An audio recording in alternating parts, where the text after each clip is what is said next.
fairly decent practice this morning. We've got a good bit of work to do. We've had, I guess, maybe pretty good fortune on defense. We've had a pretty good year as far as guys staying healthy and that kind of stuff. So we've been able to survive over there. We have a little bit of an offensive issue happening with some of our running backs and that kind of stuff. We got a little. I think we may have gotten a little bit of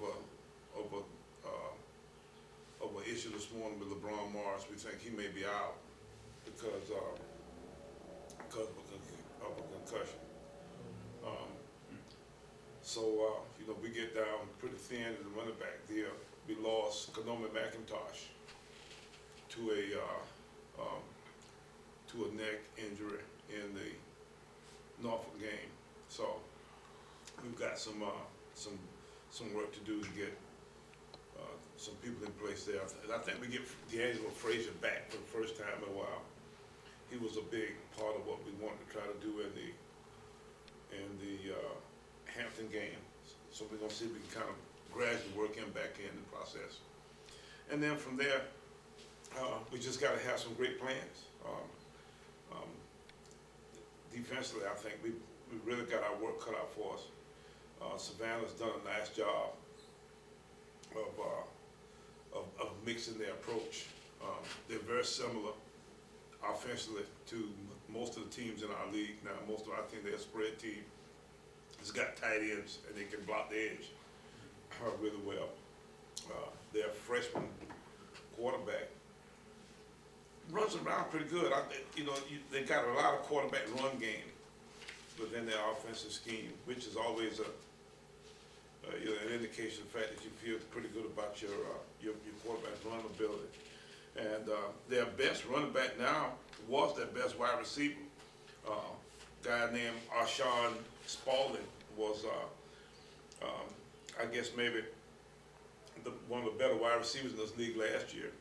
And I think they've gotten banged up some, so they end up moving their best wide out to running back. And he's really, I'm going to tell you what, he might be one of the better running backs in our league now that they've gotten him moved around some. But TJ Bell is a freshman quarterback. It's a big, tall-looking kid who runs around pretty good. We need to be, extremely aware of him. And then, their tight ends are Baker and Bo Johnson block the edge really well. So we've got to be able to deal with another offensive front that can run it and throw it. Hampton, that they were down 20-3 to Hampton in the second half, in the second quarter, maybe in the second half, and really didn't give Hampton that much offensively. They turned the football over a couple times.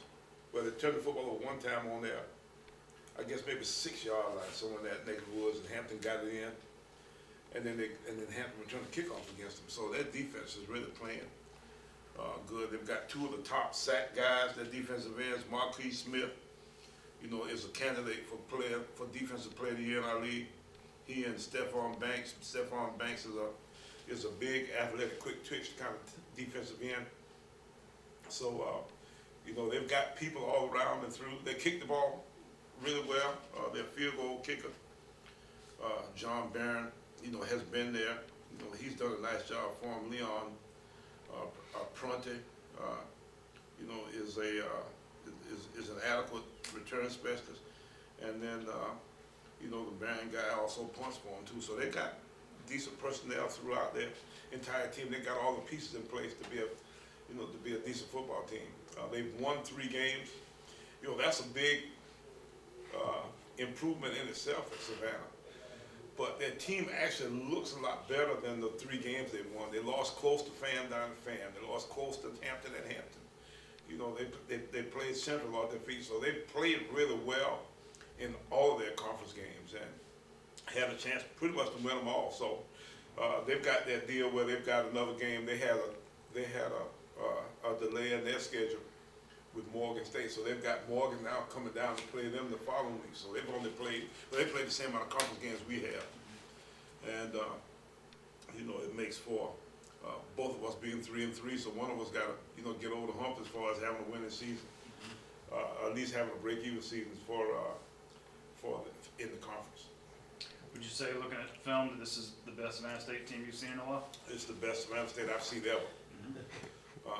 It's, you know, I didn't see the Bill Davis Savannah State teams when they had Shannon Sharp there, but I saw Savannah State play that year. I remember going down and seeing them play because I was close to Bill, and you know, I remember them being pretty good then. But since then, I don't remember there being a team that's shown this kind of improvement this quickly. So you can better bet that these guys have done a nice job with this team. And, you know, there'll be a force here in years to come, especially when they get these guys a little bit bigger, stronger, they get some more players in there.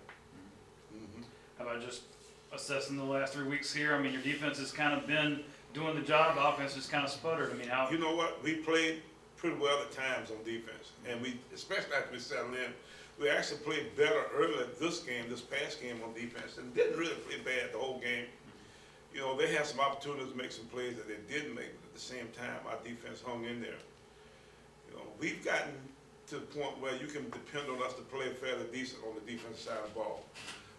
We don't necessarily have, right now, enough offense. And, you know, that's a large portion, you know, of what our issues are, what our issue is. We're not getting enough production that way. And we're getting some opportunities.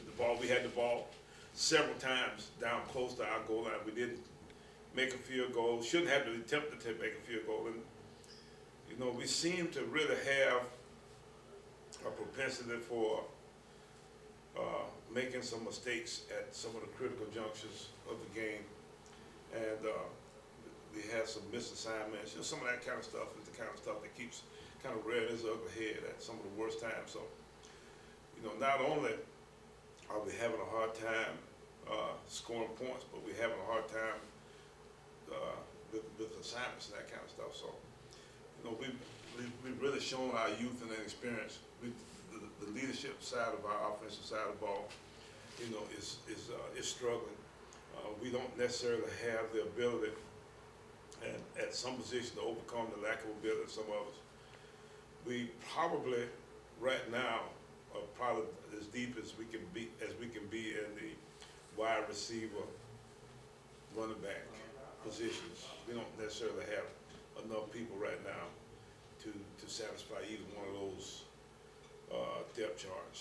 And you know, that's been, you know, tough. We've had a lot of injuries in those two positions. So you know, we've got our work cut out for us to figure out how to get enough offense right now in order to be able to, you know, in order to be able to win a game such as this.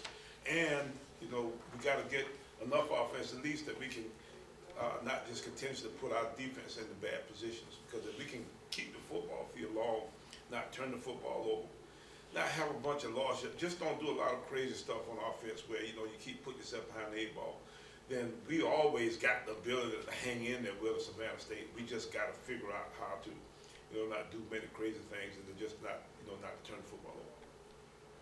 What was the most, I guess, glaring stat when you looked at it from Saturday? I know the third down, you didn't convert a single third down. Oh, yeah. That would keep the offense on the field. Yeah, and we got some first downs. You know, you just get them on earlier downs or big plays that kind. Well, not real big plays, but some plays where we get enough yards to get a first down. Right?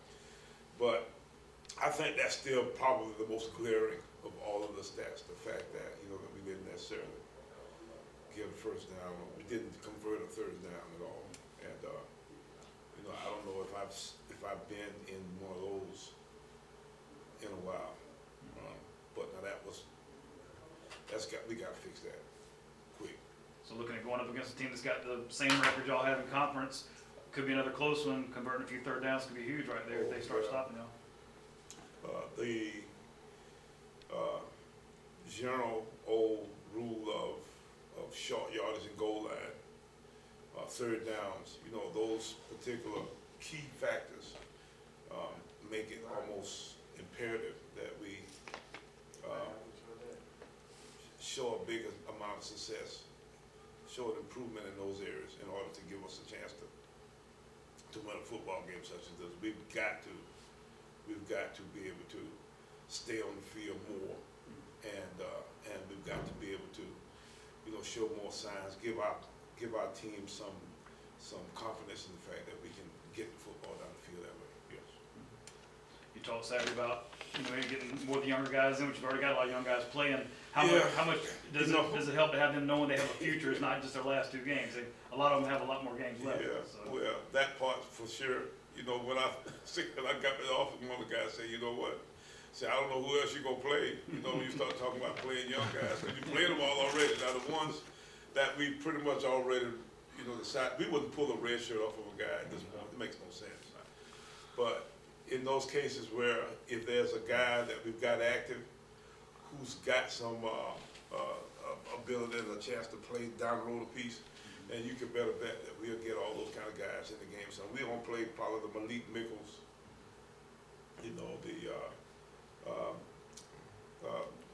I guess maybe defensive secondary guys, the Kente. We starting to play those guys already. We played Khalid Anthony a good bit Saturday. I think we might even start. I think you can pretty much bet in the fact that, that we'll get all of those guys. So in our offensive line, we've got maybe 2 guys right now that are either freshmen or redshirt freshmen. That'll probably play a good bit this coming Saturday. Malik and Marlon Edwards. Marlon Edwards is actually starting some games for us. I'd like to see maybe, Terrell Vaughn, some of those kind of guys maybe get a snap or 2, because those guys have been, hanging in there with us all season. And, now is the time to get those guys an opportunity to play a little bit. You mentioned about trying to see what goals were left out there, but finishing with a winning record in conference would be a good goal to. Well, and we talked about that some. We win 2 more games. We win the next 2 games. That gives us a chance to be, 5-3, right? In the conference.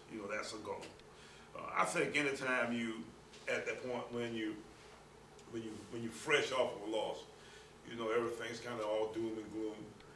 Now that we've gotten past that, now we're back to looking for, what we can see, as something to get excited about. The most important thing to get excited about is the fact that we are South Carolina State football, and we're always going to do the very best we can to the very end. You talk about, whether or not we can have a winning record, or whether it makes no.